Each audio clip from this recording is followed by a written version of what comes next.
The heartbreaking images shown on the news about Hurricane Helene led a few individuals at Elmore Electric to take initiative. A Facebook post was made, and donations flooded in.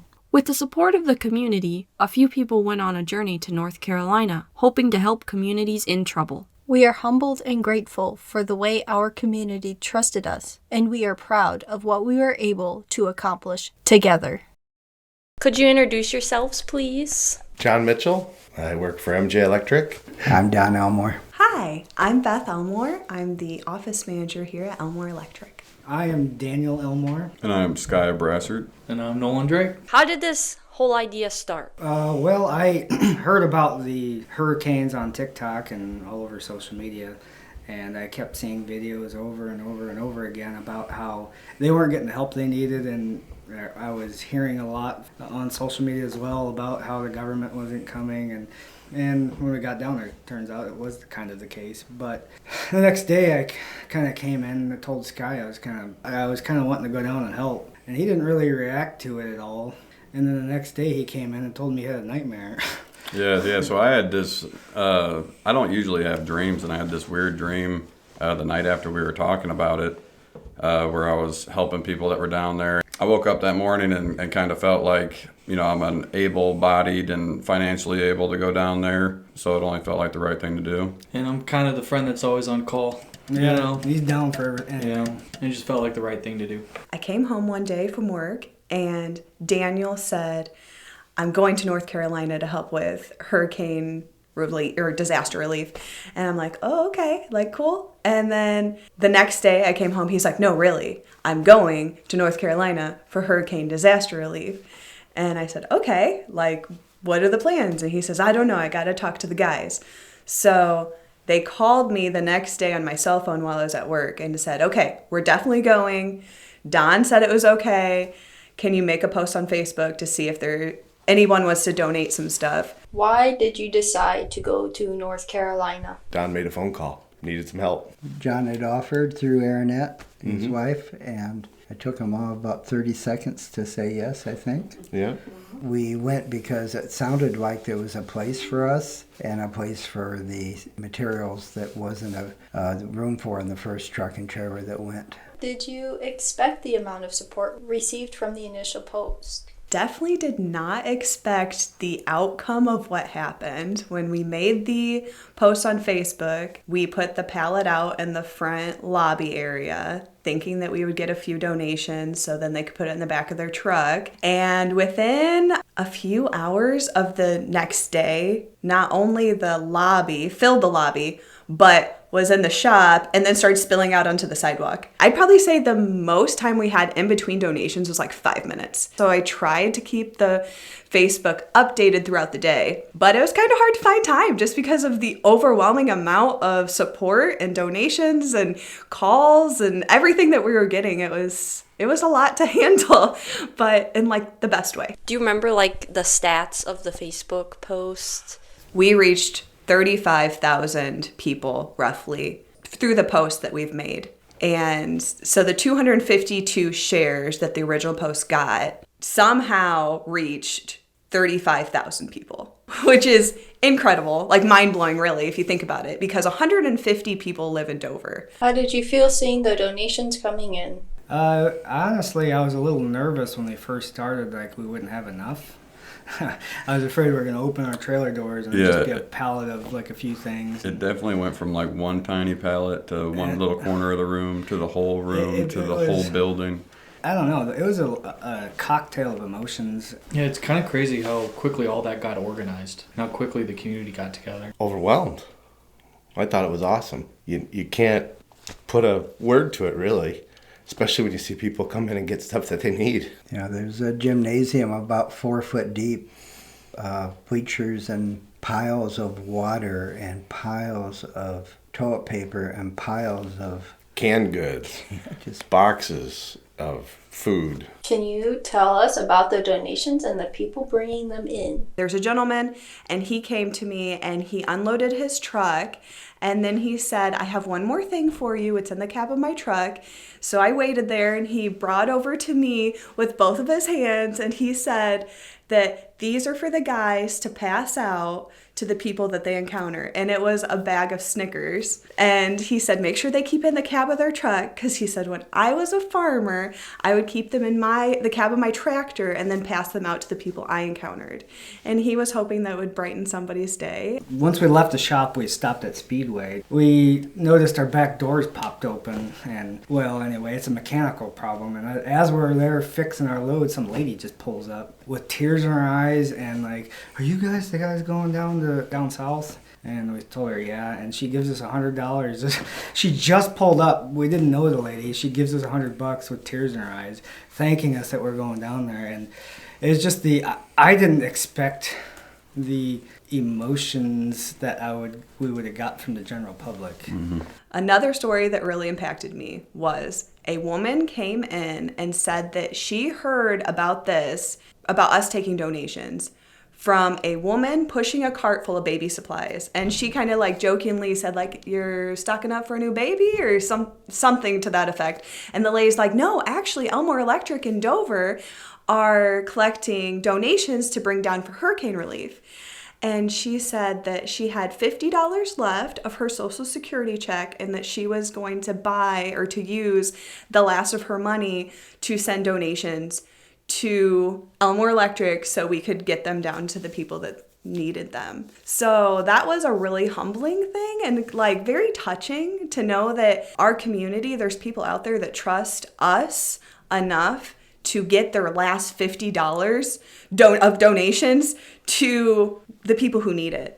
And I really feel like that gave the guys, when they're going down there, lots of determination with the adversity that they faced with the axle being broken and stuff like that. They knew they had people in their hometown cheering them on and like their faith and the trust of the community. And I don't know, it's just very heartwarming. I could probably say that over and over again, but it really was heartwarming. But there were so many other great people that donated and lots of tears and hugs and emotions, because I heard a lot of people saying that they have family down there, and there was a couple people that said that they had loved ones that they hadn't been able to contact, and that donating to us gave them the peace and the comfort knowing it was going to get down there because they know the people delivering it, but it also gave them something that they could do. How did you manage coordinating all the donations that came in?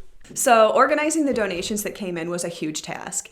And the donations were coming in faster than what I could personally handle, because I was trying to make sure that I personally talked to everyone to thank them. I wanted to make sure that they knew that they were appreciated. But there was a kind individual, her name is Jaboa King. She saw that I was drowning in donations and was so busy talking to everyone and unloading and doing all the PR work that I couldn't possibly organize all that stuff. And she offered her help, and I gladly took it. But also throughout the day, there was another person that came, Brittany Pisano, and her husband, and then her children. And they all pitched in and started organizing. And then there was a gentleman named Frank that came in, and Frank came and helped organizing. And I've never met any of these people before in my life. And I feel like throughout that day, I made so many new friends. I mean, everybody coming in and donating and, hugging and crying. And then the people that came and offered their help here, not only did they donate, but they offered their time to help organize. But Frank came and helped organize. And then Frank's granddaughter came to help us. And they not only helped organize like toothpaste with toothpaste and toothbrushes with toothbrushes and categorize, but they also helped us load the trailer. So just that major blessing from helping hands of people we didn't even know, like just coming in and offering their help was such a blessing. And I wish that there was a way that I could thank them more. How did you feel seeing the outpouring of support from our local community? I'm really touched by the trust and support and everything that we experienced through our community. It was absolutely amazing. We never did this for the attention. Daniel was going to go with the other two guys no matter what. The reaction from the community was very overwhelming and humbling. It's just incredible what a small community like the Illinois Valley or, Bureau County, Princeton, Dover, all these small little communities we have, when we come together, the impact we can make. I think that the community needs to be thanked and acknowledged. I don't know, I'm just in awe of what everybody did. What was your journey like on your way to North Carolina with the donations? The tough part was the last 4.5 hours where there was no bathrooms or really nothing open. I'm glad that we were fueled up, and the only thing we didn't do enough was make bathroom breaks before we got to the location. Yeah. Luckily, we did find some porta potties. And that's how we found the gym that needed to be sorted out. Yeah. So. Yeah. The craziest part was the journey. Like, honestly, For sure. I expected the closer we got to Effingham. We went to go pick up more bottles in Effingham, Illinois. Yeah, we used that Illinois. donation money from that lady. But everybody was acting bought baby normal, bottles and for with it. some reason that seemed weird. But obviously, it's a long ways away. I'm still relatively far away. Right. Yeah. And then we got to Asheville. Actually, we stopped in Chattanooga the night before. And the whole time, before we went, there was people saying, like, you got to watch out for looters. You have to watch out for FEMA. Like, FEMA stopping people and confiscating goods and turning people away. Yeah, I mean, we slept in Chattanooga thinking, like, all right, as soon as we cross into the state line, and even on the government website, like, there was this huge red zone that had, like, an 8 p.m. curfew. And so we're like, well, we better drive in the daylight. Yeah, but then as we were driving in, 4 lanes of traffic on the highway going in there. We got closer and closer and got to Asheville. Yeah, we passed Asheville without knowing. We kept getting fuel because we heard rumors in the red zone you couldn't get fuel. Right. Yeah. So we got to Chattanooga. We got to the state line because the red zone started at the North Carolina line. And so we get fuel. And every gas Yeah, we're station getting fuel like every 20 minutes. every gas station, somebody probably thought somebody stole the card because we kept going every gas station, just topping off because we didn't know when the last. Turns out, just outside of the Spruce Pine, they had a gas station. I mean, in Asheville, Walmart Asheville. was open. Yeah, but we passed Asheville going to Parts of Asheville were Hendersonville devastated, though. and didn't realize we passed it, which when we were going down there, like in my head, Asheville was on like a pedestal, like an island surrounded by water. Like the water washed all the roads and all the surrounding area away. Yeah, that was like the main town we heard on social media. It was like Asheville. Like it's really bad in It's Asheville. like we stayed in the parking lot and there's like things as normal. kind of. Yeah. But there were parts of Asheville that got totally wiped out. Yeah, But, especially like the areas near the but river. I feel like since it is a bigger town, they got more of the publicity. East side of Asheville did get wiped out pretty hard. Yeah. And then everything along the river. But I mean, anything through North Carolina, South Carolina, close to those big rivers, they went up 30 feet and it took out a lot of people's houses and it took a lot of lives too. But yeah, so we got to Hendersonville and the guy at the church there, we got on with Baptist on Mission. And the guy at the church, one of the first things he said is like, "Oh, I didn't know they were still sending people down here." And we had brought donations down to Hendersonville, and when we were asking about it, a guy said, "Well, what do you guys have?" And we told him like the whole list of all the essentials we have, and he's like, "Oh, we're only taking snacks here. If you guys don't have snacks, we don't want it." So everything didn't. And feel so right. none of it weird. felt right. So his Baptist on Mission thing was in Hendersonville. Mine was in Spruce Pine, and we volunteered for Baptist on Mission. Right, we volunteered separately, so we got sent to 2 separate locations. And we signed up together, but they put us in 2 different towns. Right. So we went to his first, and then like the job details they had were purely like flood damage stuff, where like somebody got like 6 inches of water in their house and they didn't have flood insurance. So it didn't seem as bad as like the media had made it, and we were in one of the heaviest impacted areas according to the media. So we decided we were going to go to Spruce Pine and see if it was worse there, because we had heard that it was worse there. And that's when the trailer axle broke.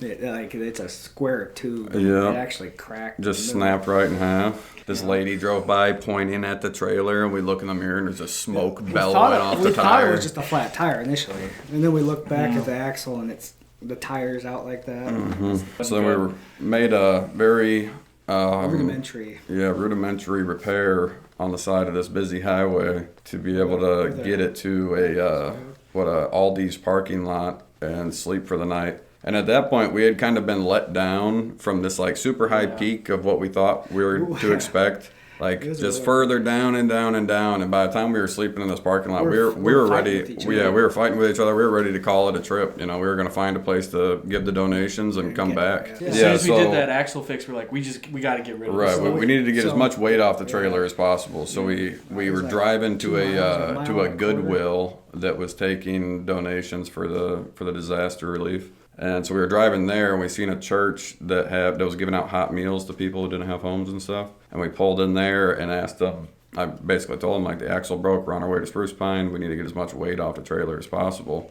He's like, yeah, we close up in 45 minutes, so whatever you guys can get unloaded in 45 minutes, go ahead. And we got probably 65% of that trailer unloaded in 45 minutes. What was that in Asheville?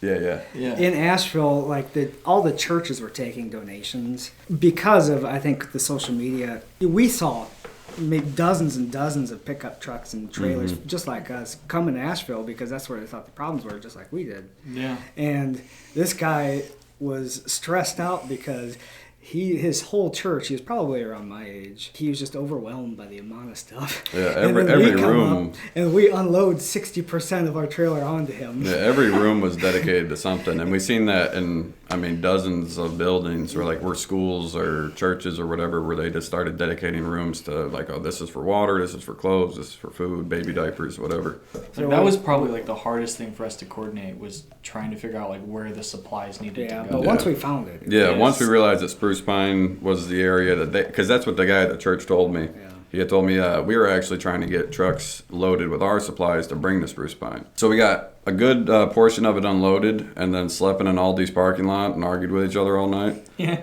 And the next morning we planned on getting the rest unloaded and coming back home. And then we woke up, went to Home Depot. Got 4 pieces of angle Yeah, iron I've got and 4 pieces of angle iron and some heavy duty U-bolts and Crap. 8 of them or 7 of them. yeah, Yeah. and just got it clamped. jacked up into place and bolted back straight and put a new tire on it. Yeah. So we continued on. Yeah, so we went on to Spruce Pine and Because our whole thing is like, let's just go to Spruce Pine, just kind of just see it. right. Yeah. You know. And then, but then the and- atmosphere in Spruce Pine was Yeah, totally different. The church was Same extremely organization. grateful. Yeah, same organization. But when we got there, the destruction was very apparent when we got there. I mean, the road coming into the church had been washed out on one side. There was a tree blocking one lane of There it. was a huge kerosene tank that was 30 feet tall, full of kerosene, and it pushed it like 30 feet. Yeah, just like into the ditch. And There was like, cars full of wrapped kerosene, around full. stuff.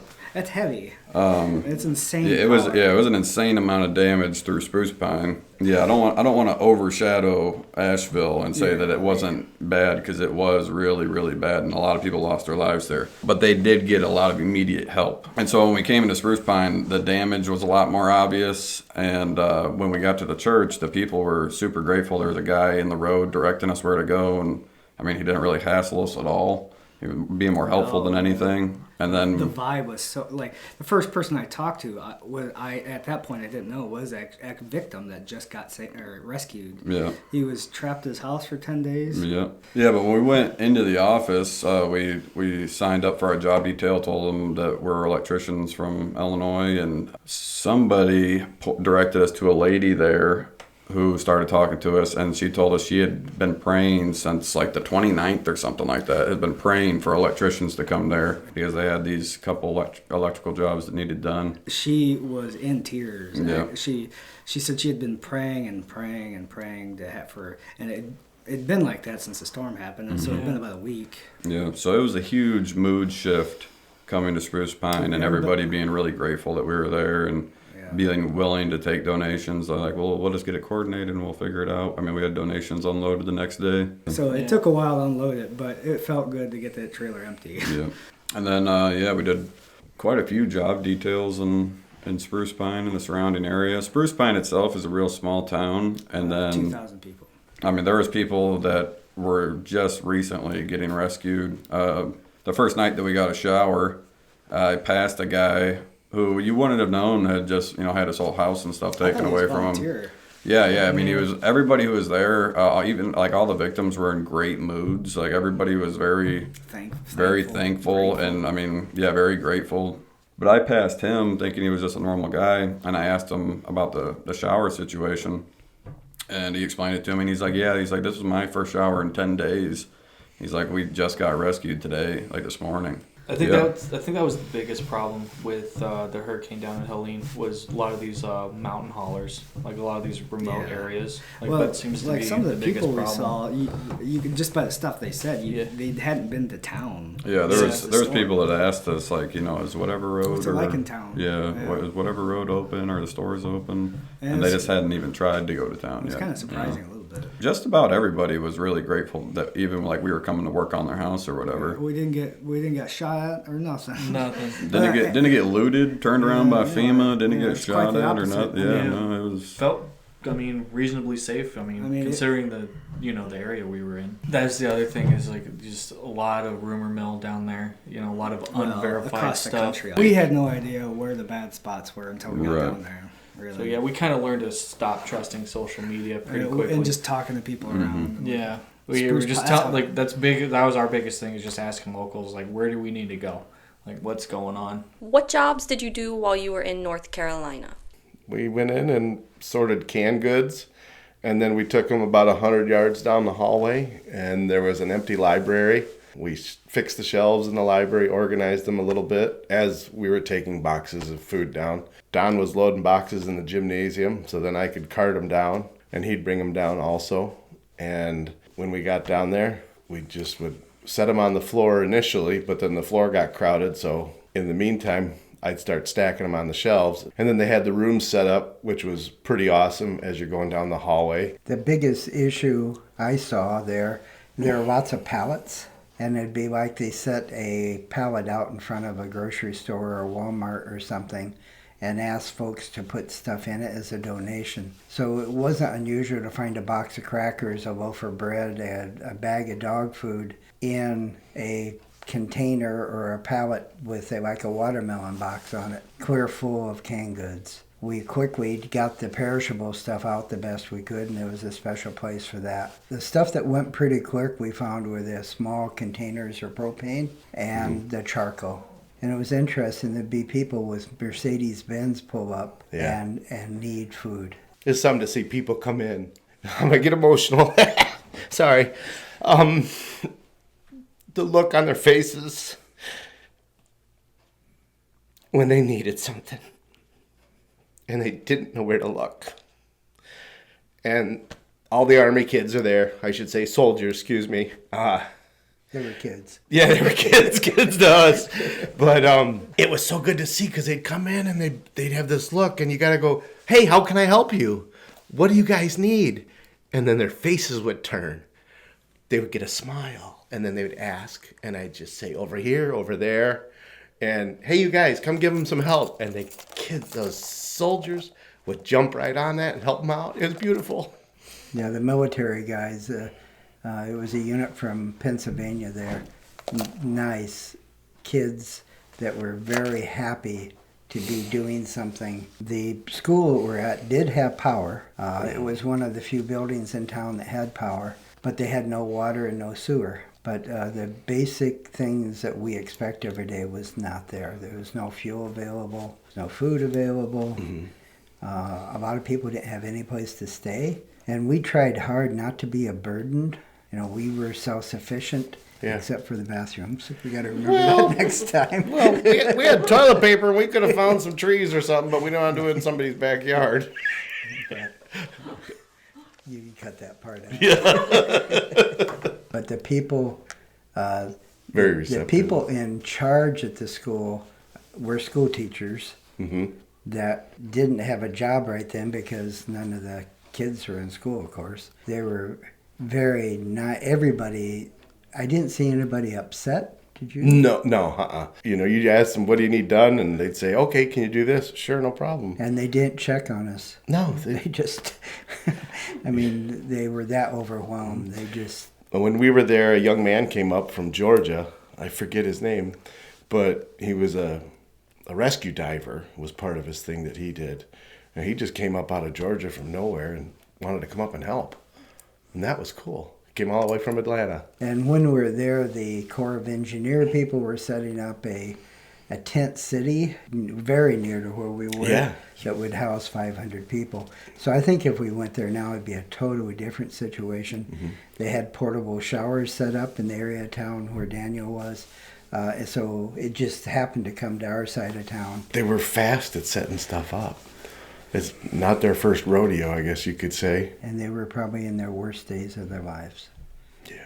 I mean, these school teachers, the school district, when we were there, the school district had not accounted for 168 kids. Now, I'm not saying they all died, because there are areas that were very isolated, that the roads were washed out, that, and there was no communication. Cell phones did not work unless you were right close to one of the portable cell phone towers. But we were told it was going to take a long time to get our vehicle unloaded, and John found a detachment of Army guys. Yeah. I think it took 5 minutes, maybe. Yeah, 5 or 10 minutes at the most to unload the whole pickup. And John's good at securing folks to help. yeah. Hey, what are you guys doing? Come on. Okay. Yeah, They were happy to find things to do too. they were great. First guy we helped out that one family. was Miguel. Yeah, Miguel. That's his name, Miguel. He's a young guy, probably in his early mid-20s. Yep, wife and kid. Said that when the storm hit, I think it was in the middle of the night, he said he heard the first tree come down, and then they left and went to the hospital to stay there. Yeah, they almost didn't make it. Yeah, because the roads were flooded. And then he had 2 big trees come down very close to his house. One actually hit the awning, like the back porch awning of his house. But, I mean, if it had fell 10 feet to the left, it'd have cut his house in half. Yeah, he didn't really even have a backyard. Like, it was just that awning, and then it was just like a... Yeah, like, cliff face. Just a or cliff like a face. steep hill with trees on it. Yeah. And those trees came down. Mainly cut trees off roofs and cut trees up and tarp roofs. And we did do like we fixed a wire coming out of his meter got damaged, and I think like the tree took out the pole, and then the pole just yanked out his electricity. Yeah, and he put a new box up and tried fixing it, but he had a splice in his wire after the meter, and the power company didn't like that. We're able to get slack out of the wire that he had there, so restrip it. So. Yeah, he's ready for electricity whenever they get to it. It might be a while though. Yeah, I hope he has it now. Yeah, me too. Yeah, he's pretty close to the main road. Yeah, but that's the other big thing is a lot of these places don't have running water. That's the biggest thing. That's the biggest thing is, and that might be a while till a lot of these places even get running water. And that was one of the things we heard from some of the people that were more in the hollers. If they were near a creek, they were getting their water from the creeks and doing whatever they needed to do to make that drinkable. How did the people of North Carolina react to you coming? Open arms, I guess you could say. Without even saying that, just, hi, how you doing? I think they were in a state of shock. I mean, they were there working, and I'm sure they'd a lot rather been at home. But we saw no one that showed any kind of anger. Everybody was just working the best they can. But they tried to make the best of a bad situation. What was most impactful to you? Mine was getting to talk to the people. Like we'd go to fix their house. There was even the church was coordinating as well as they could. Yeah. But there was a lot of stuff like we would go to do a job and it would already have been done. And the people are still at their house, so we'd sit there and talk to them for a little bit, ask them, how they're doing or, if they need anything or how the storm was, whatever. Like hearing some of the people's stories just about, how grateful they are or what they lost or what they can't do or whatever. It was really emotional. It feels somewhat disconnected on social media. It's still terrible. That was my main motivator. To actually meet somebody that was actually affected by it somebody very similar to me. And how grateful they were. And like that first young family brought us back Taco Bell. It's the only restaurant open and for over an hour away. Yeah. And at lunchtime Taco Bell was busy. But they brought us back Taco Bell, and it felt kind of bad taking it from them, but they were so grateful. So good. We hadn't ate for we hadn't eaten in 3 days, and it was really good. I was going off one sandwich, I think, that up to that and point. Very little sleep. Yeah. I think that was the biggest impact for me too, because normally when you do these volunteer things, They're kind of just there and kind of helping out very broadly.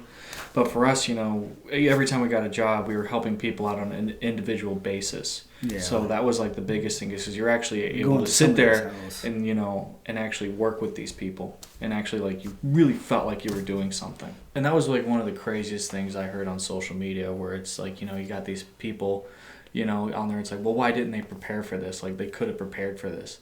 Well, in those areas, they do get flooding, which normally, they kind of prepare themselves for like 5 to 6 feet above the riverbank. But what they got there was something like I don't think anybody could have prepared for. I mean, it was like, in some places, it was like 30 feet above the water table. Yeah, it was like 30, 40 feet, and it came up in like 4 hours. Like, nobody could prepare for that. Yeah, and it came up in hours. People who were in their house and were like, oh, well, the road's just washing out a little bit. And then an hour later, that water was rushing like past their foundation on their house. So at this point, they didn't have the option to leave. Are there any stories you'd like to tell? The devastation was beyond anything I've ever seen. I've seen tornado damage. I've seen flood damage along the Illinois River, but this is nothing like that. We saw a house that was all that was left of the foundation that was at least 40 or to 50 foot above the creek bed, and the house was gone. So I can imagine the family who was in that house thinking they were very safe because they're so far above the water. The upturned cars in the mud, not just cars, trucks, semis. Campers. The tree debris. What was the name of the town that we drove through on the way out? That they'd just opened up the road. There's about 2 streets of Main Street that you could see through the windows. And one of them must have been a hardware store because you could see pots and pans glimmering downstream in the mud. It just cleaned out the whole store. And there were about 2 blocks. It looked like the mud had been maybe a foot deep on this street. Yeah. I mean, it was... The front of the stores on, I guess you could say on the east side of the street, how the buildings were pushed back. Some of the building storefronts were pushed back, and then the ones on the opposite side of the street were pushed out. And all the white poly pipes in the mud and the trees along the rivers and creeks. When we were there in the going through the thing, we wanted to take this door jamb out in the middle of going into the gymnasium, and I took it upon myself to go ask. I saw a sergeant or something like that. I said, hey, you guys got a toolkit? And he's like, I don't know. I said, well, can you find out? We need to get this door jamb moved so we can get the pallet jacks through. And he's like, all right. And then later, maybe it was a captain or something. I don't know how the striping works. I'm sorry. He comes up and he goes, who are you? And I said, I'm nobody, just John Mitchell. Just need to get that door jamb out of there. He goes, let's go find the person in charge, one room over. And the lady said, yeah, that's a good idea. 3 Army mechanic kids came in and got right to work on it and then got it down. And then the pallet jacks could really roll up and down the hallway, which would probably made a huge difference. Oh, yeah. The guy that kind of reminded me a little bit of Jeff Foxworthy. Yeah. We came out and he was grabbing our empty pallet. Yeah. And he was grabbing it out of the back of our trailer, and then he started talking to His chicken coop got flooded and destroyed, and so he was in the process of getting his chickens fenced up so his dogs wouldn't eat them. Yeah, that's a crazy thing. Like, you never really saw anybody sulking, No, definitely not. As soon as they were able to, they were ready to get back to normal, just doing what they needed to do, getting back to chores. And that guy was just worried about his chickens.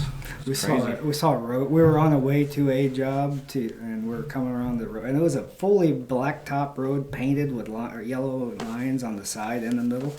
And all of a sudden we come up and it just stops, and the road stops. But you can kind of tell it kept going, but the leaves and it's all washed out.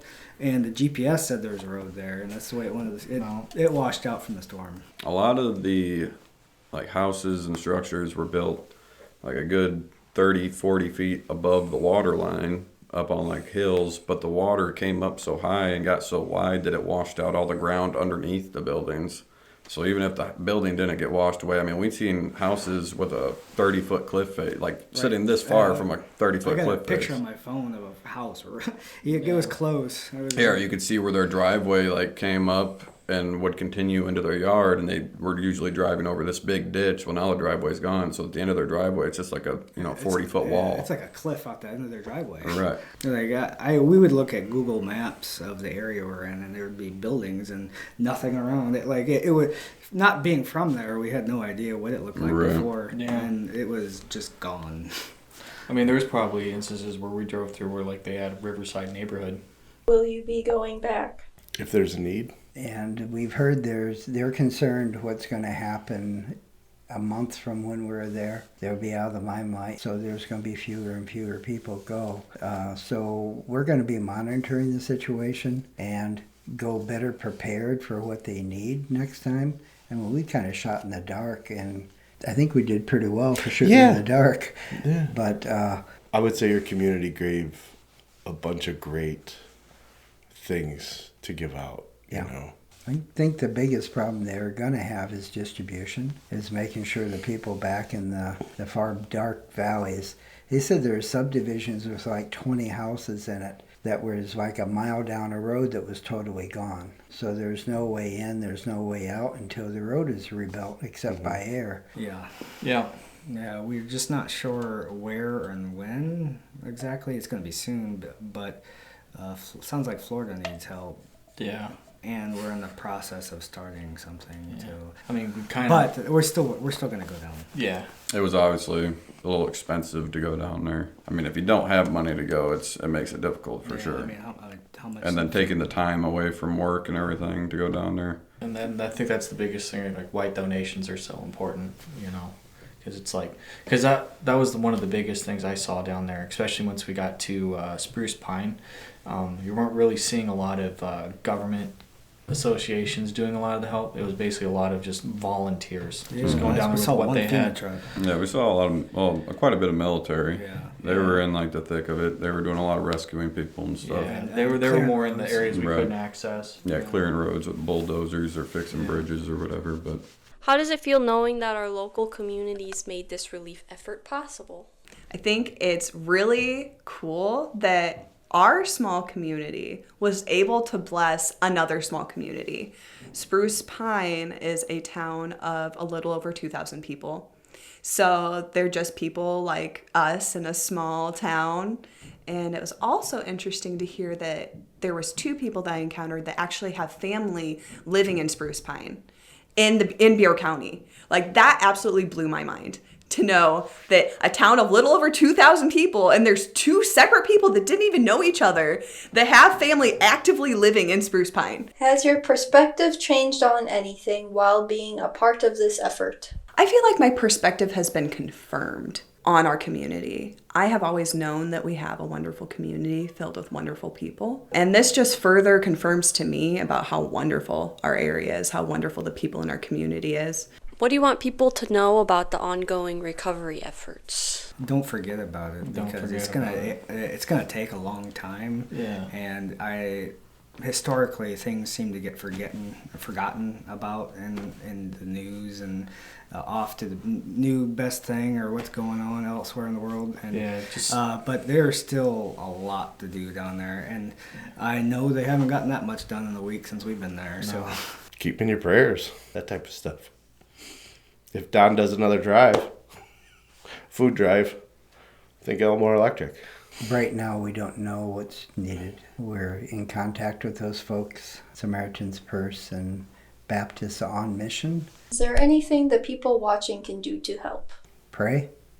Samaritan's Purse. Samaritan's Purse, Baptists on Mission. When I'd ask folks down there how to contribute, almost everyone said Samaritan's Purse. We were in the town of Spruce Pine, and there was a website for Spruce Pine that would take you to a GoFundMe page or something. It's going to take decades for them to get back. And if you get a chance, go down and help. They don't need observers, they need helpers. After talking to the guys, it sounded like they needed just average people to help organize donations like the people did here. From my own personal experience, I understand how overwhelming it can be to be showered with love, but then having to organize it all. One of my misconceptions was before this, that I couldn't have offered very much because I'm not a skilled laborer and they need people to run chainsaws. And, that's what I had in my mind. But I didn't even consider the fact that just the average person could help organize donations down there and work at the donation centers, handing things out. Another way that people can help is donating to places that are reputable, that the money's going to go to where they need to be. Do you have any closing thoughts or anything else you want to say? I guess for me, and this is just me, I wish I could have done more. I mean, I wish it didn't cost so much to go back. I could have stayed there. I could have stayed there for a good while and kept on helping easily. But we got to pay bills too. Yeah, I got family at home, got bills to pay, a job to do. You can't stretch yourself too thin. But we do hope to go back down. Don, you're wiser and better with that than me. Yeah. I just wanted to thank the community again for supporting the trips as well as they did. I mean, we're still getting calls here wondering, if we're going again and they'd like to contribute. I mean, the people were so generous. Is there anyone you'd like to thank? The people I'd like to thank, well, one, the community, obviously. And I don't want to get into names of people who donated or businesses because I feel like I'd miss someone, but I do feel like everyone does deserve that individual recognition.